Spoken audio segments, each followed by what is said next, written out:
Sir, మీకు Bharatiya Janata party అంటే గౌరవమే. కానీ ఆంధ్రప్రదేశ్‌లో కూటమిలోకి రాబోతుంది. ఆల్రెడీ వాళ్ళకి సంబంధించి 5 పార్లమెంటు స్థానాలు, 9 అసెంబ్లీ స్థానాలను డిక్లేర్ చేశారు. చంద్రబాబు నాయుడు గారు, అదేవిధంగా పవన్ కళ్యాణ్ గారు. దీనిని చలసాని శ్రీనివాస్ గారు దీని మీద ఆయన అభిప్రాయం ఏంటి? తెలుగు జాతి ఆత్మగౌరవానికి భంగకరంగా ఉండే వాళ్ళందరినీ తెలుగు జాతి తిరస్కరించాలి. కొత్తపల్లి గీత గారికి అరకులో ఏ సీటు ఎంపీ కింద, పురంధేశ్వర్ గారికి రాజమండ్రి సీటు, ఆఖరి బాల్ వరకు ఆడతాను ఆంధ్రప్రదేశ్ అని మొత్తం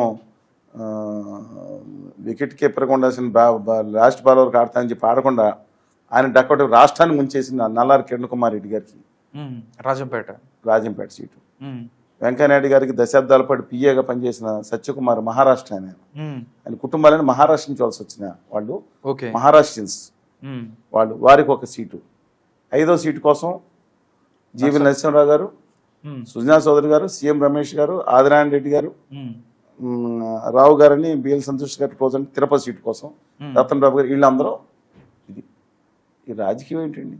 పైగా దీంట్లో విచిత్రం ఏంటంటే, నేను మా ఊరికి సంబంధించి, మా ఊరంటే పాలకుల నరసాపురం ఒకటే అనుకుంటాను, మౌతూరు. అల్లు రామలింగ గారు మా పాలకులు తెలుసు కదా, దాసనారాయణ మిత్రులు, అత్యంత సన్నిహితులు, మిత్రులు, గౌరవించే వ్యక్తులు. మా ఊరు కోటి రామకృష్ణ గారు, వేలంగేశ్వర కళలు పుట్టినీళ్ళు మా ఊరు. ఆ పక్కన ఉన్న పవన్ కళ్యాణ్ గారు ప్రజలకు మంచి చేయాలని ఉందని నేను భావిస్తాను కూడా. అని నేను కలిసి మాట్లాడిన 2-3 సందర్భాల్లో నేను అది గమనించాను. కానీ ఆయనకి దిక్కుమాన సలహాదారులు ఎవరు తగలడ్డారో తెలియదు. కానీ పక్కన ఆయన నిన్న ఒక మాట మాట్లాడారు, తెలుగు జాతిని ఢిల్లీ నడి బజార్లో తాకట్టు పెట్టుతున్న మిగతా పార్టీని విమర్శిస్తుంటే ఇవాళ ఆయనే బయలుదేరి ఈ మాట మాట్లాడేది ప్రతి ఒక్కళ్ళు మీరు ఏనండి ఆయన ఏమన్నారు ఒకసారి. ఇది ఒరిజినల్ పవన్ కళ్యాణ్ చెప్పిన ప్రతిపాదనకి ఎన్ని చీమట్లు తిన్నానో జాతీయ నాయకుల దగ్గర మీకు తెలియదు. మీ పాదాలు పట్టుకొని క్షమాపణలు చెప్పి ఒక 10 నిమిషాలు అలా తల వంచి కూర్చున్నాను. నేను 2 చేతులు పెట్టాను. సార్ ప్లీజ్ సార్ ప్లీజ్, ఇంతే దండం పెట్టి ఈ రోజు జరిగింది.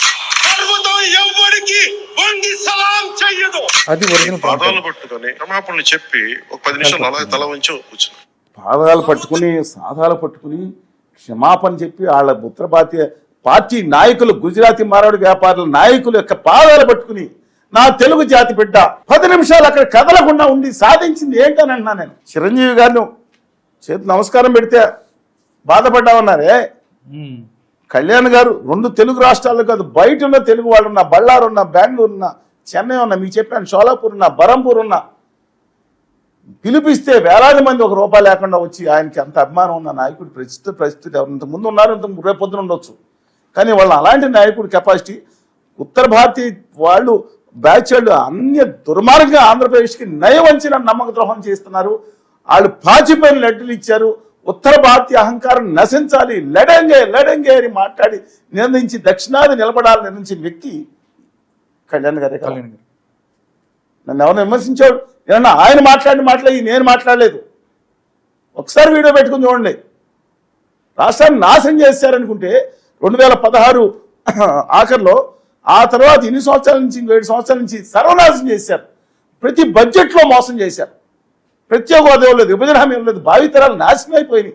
ఒక తరం నాశనం అయిపోయింది. బాబు మొత్తం గుజరాత్కి తీసుకెళ్ళిపోతున్నారు. రైల్వే స్టేషన్ అది 1,50,000 కోటి, సెమీ కండక్టర్ ఎన్ని చెప్పమంటారు? 0% ట్యాక్స్ తీసుకెళ్ళి ప్రపంచంలో ఎక్కడా లేదు, దుబాయ్లో తప్ప. మలేషియాలో సర్టన్ రిజల్ట్లో 7% ఉంటుంది, సింగపూర్లో 17% ఉంది, తక్కువ ట్యాక్స్ ప్రపంచం మొత్తం మీద. అట్లాంటిది ఈవెన్ సెయింట్ కిట్టీస్లో కూడా ట్యాక్స్ ఉంది. 0% ట్యాక్స్ గుజరాత్కి గిఫ్ట్ సిటీకి పెట్టి రాజ్యాంగాన్ని చట్టాలను సవరించేసారని పెట్టుకు మొత్తం తీసుకెళ్ళిపోతారా? మన తెలుగు జాతి భావితరాలు దెబ్బతినిపోతారా? ఆయన మొత్తుకునంటే అహంకారం ఇంకా తొక్కి పెడుతుందా? వాళ్ళ దగ్గరికి వెళ్ళి పాదాలు పట్టుకుని వదలన్నారంటే, వాళ్ళు చూసేంతవరకు ఇన్ని మాటలు పడ్డారంటే నేను అడిగింది తప్ప. ఇవాళ నేను వాళ్ళు ఎవరికైనా నా మీద కోపం వచ్చి 10 ఏళ్ళ తర్వాత వీడియో పెట్టుకుని చూడమనండి. ఏంటో నిబద్ధత ఏంటో తెలుస్తుంది. ఇవాళ ఈ పాదాలు పట్టుకుని 10 నిమిషాలు 8 నిమిషాలు కదలకుండా కూర్చునే బదులు, చేతులు పట్టుకుని ఎన్ని మాటలు పడే బదులు, పోనీ ఆ ఒక చేయి పట్టుకుని మా ప్రత్యేక హోదా విభజన హామీలో ఉండే విశాఖపట్నం ఉక్కు కర్మాగారం మా తెలుగు ప్రజల రక్తం, శాదంతో, త్యాగంతో, ప్రాణ త్యాగాల మీద నిర్మించిందండి. అది ఇండస్ట్రీ కారిడార్ మనండి. ఆ పోలవరం కంప్లీట్ చేయండి, నిర్వాసితులు పాపం చచ్చిపోతున్నారు, వాళ్ళు ఆ కొండలోకి వర్షం వచ్చినప్పుడల్లా బాధపడుతున్నారు అని చెప్పి అది సాధించుకొస్తే వైఎస్ఆర్ కాంగ్రెస్ పార్టీకి చెంపపెట్టుగా ఉండేది కదా. మిగతా ఈయనే డైరెక్ట్గా ఇంకెందుకు ఇంకా సెకండ్ ఫీడేలు థర్డ్ ఫీడేలు కింద ఎందుకండి, డైరెక్ట్గా ఈయనే దమ్మును ఉంటే జనం ఎత్తిమే పెట్టుకున్నారు కదా. తెలుగు జాతికి కూడా తెలంగాణకు కూడా హామీలు అమలు చేయమని చెప్తే బాగుండేది కదండి. నేను చెప్పిన దాంట్లో అవాస్తవం ఉందా? ఆయన ప్రజలకి ఒక న్యాయం చేయాలనే ఏదో తపన లోపల ఉందండి. ఏంటి డైవర్షన్స్, ఏంటి వైబ్రేషన్స్? తెలుగు జాతి ఆత్మగౌరవాన్ని ఢిల్లీ వీధుల్లో తాకట్టు పెడతారని నిర్ణయించిన ఆయనే కదా. ఏం సమాధానం చెప్తారంట with due respects to him? దేనికోసం? రాష్ట్రం కోసం కాదని ఆయన చేసింది తెలుగుదేశం పార్టీకి. ఆల్రెడీ 3 సార్లు వాళ్ళందరూ పొత్తు మ్యాచ్ ఫెయిల్, పొత్తు ఇద్దరు కలిసి నడిచారు కదా ఇద్దరు. 83లో 84లో వాళ్ళిద్దరికి లగ్గం కుదిరింది. ఎవరికి? బీజేపీకి తెలుగుదేశానికి. మళ్ళీ ఒకసారి విడిపోయారు. మళ్ళీ రెండోసారి 96లో తోలుకున్న 98లో మళ్ళీ కలిశారు, మళ్ళీ విడిపోయారు. మూడోసారి లగ్గం కుదిరింది 2014లో, మళ్ళీ విడిపోయారు. ఇప్పుడు 4వసారి వాళ్ళిద్దరి మధ్యన మ్యాచ్ ఫిక్సింగ్ కోసం ఈయన ఎందుకు కష్టపడాలని అన్న రాష్ట్రం కోసం అంటే హక్కుల కోసం. ఒక ఇంద్రుడు వచ్చేస్తే వాళ్ళు ఏమన్నా రాష్ట్రం బాగుపడిపోతా, పాలకుడు మారిపోతే రాష్ట్రం మారిపోతా? ప్రత్యేక విభజన హామీలు రావాలి, రాయితీ రావాలి, మొత్తం తగ్గిపోతాడు. ఇండస్ట్రీస్ భావితరాలు బాగుంటాయి, ఉద్యోగాలు ఎవరు చేస్తారు చెప్పండి? ఇప్పుడు వీళ్ళు వచ్చి ఏం చేస్తారు? ఓ 5% డిఫరెన్స్ ఉంటుంది. ఎస్, ఆయన దుర్మార్గంగా పాలన చేస్తున్నాడు కొన్ని విషయాలు, ఆటోక్రేటిక్గా. ఓ 10 విషయాల్లో కొన్ని హామీలు అమలవుతున్నాయి, కానీ మిగతా చోట్ల మిగతా కక్షాదింపు ఇవన్నీ వ్యతిరేకం. ఖచ్చితంగా చెప్తున్నాం, దాంట్లో ఖచ్చితంగా నిలదిద్దాం. అది రాష్ట్రం అభివృద్ధి కోసం తప్ప ఆయన దగ్గరికి వెళ్ళి నేను కాళ్ళు పట్టుకున్నాను, ఉత్తర గుమా వ్యాపారులు కాళ్ళు పట్టుకుని నేను వదలలేదంటే ఎవరికి? ఆయనకి కాదండి, మన తెలుగు జాతి కావు. మన ఎంత చిన్న చూపు వస్తుందండి దేనికోసం? వాళ్ళు ఎలా ఇష్టపడలేదు. చిచ్చి అని అంటే కదా ఇది వెళ్ళింది. తెలుగుదేశం అమ్మనో చెత్తపచ్చి అంటే వెళ్ళింది. వాళ్ళు అన్నప్పుడు ఇంకో విషయం చెప్తున్నా, తెలుగుదేశం పార్టీలో 95% మంది, అది బీజేపీ అనేది భయంకరమైన చెత్త పార్టీ. చంద్రబాబు నాయుడు గారు ఏం చేసిన దాంట్లో జైలు వేస్తే వాళ్ళే ఉన్నారు. కానీ ఫెసిలిటీస్ కోసం ఎల్వి సుబ్రహ్మణ్యం గారిని పెట్టి దెబ్బ కొట్టారు కదా. ఈ ఎల్వి సుబ్రహ్మణ్యం గారు ఇప్పుడు తిరుగుతున్నారు, వెళ్తాం. చాలా గొప్పనట్లండి అందరూ. మరి ఎందుకని చెప్తున్నాను, ఎంత బాధపడ్డారు ఇలా ముఖ్యమంత్రి. అధికారులు ఏంటనేది కూడా క్వశ్చన్ వచ్చేసి డేలా పడిపోయి కాళ్ళు వేసుకుని కూర్చున్నారు ఆ రోజులో 2019 మార్చిలో చంద్రబాబు నాయుడు గారు. వాళ్ళు మాట్లాడతారు, వీళ్ళకి ఇష్టం లేదు. టీడీపీ చిచ్చి దరిద్రం అంటున్నారు. ఏది ఎలక్షన్ మేనేజ్మెంట్ కోసం అవసరమని సరి చెప్తున్నారు పైన. సేమ్ అదే చెప్తున్నారు. వాళ్ళు కడుపులో కత్తులు వేసుకుని చంద్రబాబు నమ్మను అంటున్నారు, వీళ్ళు కడుపులో కత్తులు వేసుకుని కూర్చున్నారు. ఇలా కడుపు ఇద్దరికి కావాలించి పెడుతున్నారండి. అని ఏంటండి ఇది? రాష్ట్రం కోసం పెయ్యాలండి ఆయన. ఎందుకని ఆయన ఇప్పటికీ తప్పట్టడం? పైన ఉన్న దిక్కుమాల సైడ్ ఉన్న దిక్కుమాల బ్యాచ్ ఎవరు అడ్వైజర్ ఉన్నారో ఆ రాష్ట్రానికి హాని చేయడమే కాకుండా తెలుగు జాతి ఆత్మగౌరవాన్ని 3 పార్టీలు చెప్తున్నాను నేను. వైఎస్ఆర్ కాంగ్రెస్ పార్టీ తక్కువ ఉందా? వైఎస్ఆర్ కాంగ్రెస్ పార్టీ తక్కువ ఉందా? మెజార్టీ లేదా? వాళ్ళకంటే గాడులు కాస్తున్నారా అని అడుగుతున్నారు అనేక మంది జనాలు. ఏమని? మీరు ఆ బిల్లులు దుర్మార్గమైన రాష్ట్రాల హక్కులు ఆదరించే బిల్లులకి మీరు ఎందుకు వెళ్ళి మద్దతు ఇచ్చారు? మీరు ఇవ్వకపోతే గవర్నమెంట్ పడిపోయేది. మీరు ప్రత్యేక కదా హామీలు పెట్టవచ్చు కదా.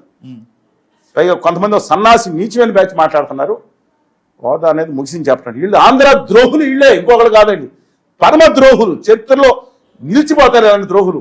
ఈశాన్య రాష్ట్రాలకు ఇంకా వచ్చే రాయితీ 2027 మార్చి వరకు కొనసాగుతున్నాయి కదా అంటే మాట్లాడారు. ఆర్థిక సంఘం 15 ఎన్నిక సింగ్ గారు ఏం రాశారు? లేదంటే ఆర్థిక సంఘం ఏం చెప్పింది?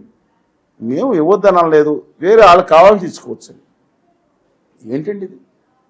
రాష్ట్రాన్ని భావితరాలను నాశనం చేసి తమ స్వార్థం కోసం, పదవుల కోసం ఏంటండి ఎవరు అధికారంలోకి రావాలన్నా? ఇవాళ ఏంటి? ఇవాళ వైఎస్ఆర్ కాంగ్రెస్ పార్టీ ఏం చేస్తుందండి? వాళ్ళకేం సమస్య లేదు, వీళ్ళు రాకూడదు. మీద ఎజెండా పక్కన పెట్టండి. మెయిన్ ఎజెండా ఏంటి? చంద్రబాబు నాయుడు గారు, పవన్ కళ్యాణ్ గారు రాకూడదు, ఇద్దరు కలవకూడదు, రాకూడదు. ఇంక ఎజెండాలు ఏం లేవు వీళ్ళకి అన్నమాట ప్రస్తుతం. వీళ్ళకి ఎజెండా ఏంటి? వాళ్ళు రాకూడదు. ప్రమాద్ గారు, జగన్మోహన్ రెడ్డి రాకూడదు. దానికోసం రాష్ట్రాన్ని తాకట్టు పెట్టేస్తాం అంటే వీళ్ళ పదవుల కోసమా? వీళ్ళ పదవుల కోసం అండి వీళ్ళు రావాలి అధికారంలోకి? నేను అడుగుతున్నాను. కాదండి, కేంద్రంతో సఖ్యతగా ఉండాలి. 4 ఏళ్లు మోసి భుజాలన్నీ చంద్రబాబు నాయుడు వంగిపోయారండి. శాలువాలు, విగ్రహాలు, లడ్డూలు సంచులు మోసుకెళ్ళి ఇప్పుడు జగన్మోహన్ రెడ్డి గారు మోసుకెళ్తారు కదా. మోసుకెళ్ళి సఖ్యతతో వినయ విధేయ రామ అని సినిమా వచ్చింది. అంతకన్నా అద్భుతంగా అన్నిటితో వినయంతో కూడిన, విధేయతతో కూడిన, గౌరవంతో కూడిన, భక్తితో కూడిన అన్ని ప్రదర్శించారు. ఢిల్లీలో ఏం చేశారు? జలగొట్టారండి అవసరం. మరి సఖ్యత్వం ఉంటే ఏం చేశారు చెప్పండి నాకు? ఏం చేశారు? మట్టి తీసుకొచ్చి మీ కళ్ళల్లో కొట్టారు, తెలుసు కదా. నీళ్లు కూడా నీళ్ళు కాదు, అదొకటి మాట్లాడాను ఇంతకుముందు కూడా చెప్పాను. నీళ్ళ గురించి అయితే నాకు ఒక క్షణం చాలా బాధగా ఉందండి. కేసీఆర్ గారి ప్రాణానికి ప్రమాదం వచ్చింది ఆ రోజు. ఉమ్, అమరావతి శంకుస్థాపన జరిగిన రోజు మెయిన్ స్టేజ్లో రైట్ సైడ్ స్టేజ్ మీద నేను ఉన్నాం. ఉమ్, మేము విదేశాలు వచ్చిన రామోజీరావు గారు అందరూ కూర్చున్నారు రైట్ సైడ్, చూసుకోవచ్చు విజువల్స్. ఉమ్, ఉమ్, మధ్య స్టేజ్ లెఫ్ట్ సైడ్ ప్రజాపతిలు ఉన్నారు, ఉమ్, మధ్య స్టేజ్ మీద ప్రధానమంత్రి గారు ఉన్నారు, పక్కన ఉన్నాం కనపడుతుంది. ఉమ్, ఆయన ఆ మట్టి తీసుకొచ్చి పెట్టారు, ఈ నీళ్ళు తీసుకొచ్చారు. ఎక్కడ నీళ్ళు అనుకున్నా, ఆ, నాకు ఒక భయంకర విషయం చెప్పారు అప్పుడే. ఏంటి సార్ ఎక్కడ ఎక్కడ తీసుకొచ్చారు మనం ఎక్కడన్నా నీళ్ళు ఎక్కడ తాగితే నీళ్లు టపేలమంటాము, ఆ నీళ్లు యమునా అనేది అత్యంత కాలుష్యమైన నీళ్లు, నోరల్ కక్కుతో వచ్చే టాక్సిక్ కెమికల్స్. ఇప్పుడు కాకపోయిన తర్వాత 10 ఏళ్ళ దగ్గర తీసుకుని చచ్చిపోతాం, చాలా ప్రమాదకరమైన నీళ్ళు అని చెప్పి అన్ని రిపోర్ట్లు, అంతర్జాతీయ రిపోర్ట్లు ఆ నీళ్ళు పట్టుకొచ్చారంట. నేను ఒక క్షణం భయంతో వణికిపోయాను. ఈ నీళ్లు అంటే పోనీ అక్కడ వెంకయ్య నాయుడు గారు ఆయన నెల్లూరే, పోనీ ఆయన సొంత ప్రాంతంలో ఈ నీళ్ళని తాగితే వీళ్ళన్నీ పోతారు, మోడీ గారు తాగరు కదండి, తీసుకొచ్చింది కాబట్టి వీళ్ళకి ఇస్తారు. సరే వీళ్ళందరూ అంటే మన ప్రాంతవాసులే, పాపం తోటి ప్రాంతవాసులైన తెలంగాణ ముఖ్యమంత్రిని పిలిచాం మనం. పొరపాటున చెంచా నీళ్ళు ఆయనకి ఇస్తే ఆయన పోతే ఆంధ్రాకి పిలిచి అక్కడ మళ్ళీ రెచ్చగొట్టేశారు కదా. ఎప్పటికైనా మా వాళ్ళు ఏమైపోతుంది, గుండె లబడప కొట్టుకుందండి. ఆ నీళ్లు తాగకూడదని వెంటనే వెంకటేశ్వర స్వామిని ప్రార్థించాను. కేసీఆర్ గారికి హాని జరగడానికి వీల్లేదు, మళ్ళీ ఆంధ్ర తెలంగాణ ఇష్యూ ఎందుకు, ఒకే తెలుగు జాతి పెట్టడం, ఇప్పుడు వెడగొట్టారు ఏదో చేసి. ఒక క్షణం గుండె కొట్టుకుంది అనే పరిస్థితి వచ్చేటప్పటికి వెంకటేశ్వర స్వామి నా ప్రార్థనని ఆలకించి ఆ పైన ఉన్న మూటను ఎప్పకుండా చేశారు. లేకపోతే పొరపాటున కేసీఆర్ గారు ప్రాణంగా అయితే ఎవరు బాధ్యత వహిస్తారండి? అంటే వీళ్ళంటే మామూలేండి, అలా తీసుకొచ్చారు, వీళ్ళు ఏదో భజన చేస్తాను, వీళ్ళు తర్వాత సంగతి. కొత్త తరం వస్తుంది అనుకున్నాను నేను, ఈ బాధగా ఉన్నా చెప్తున్నా.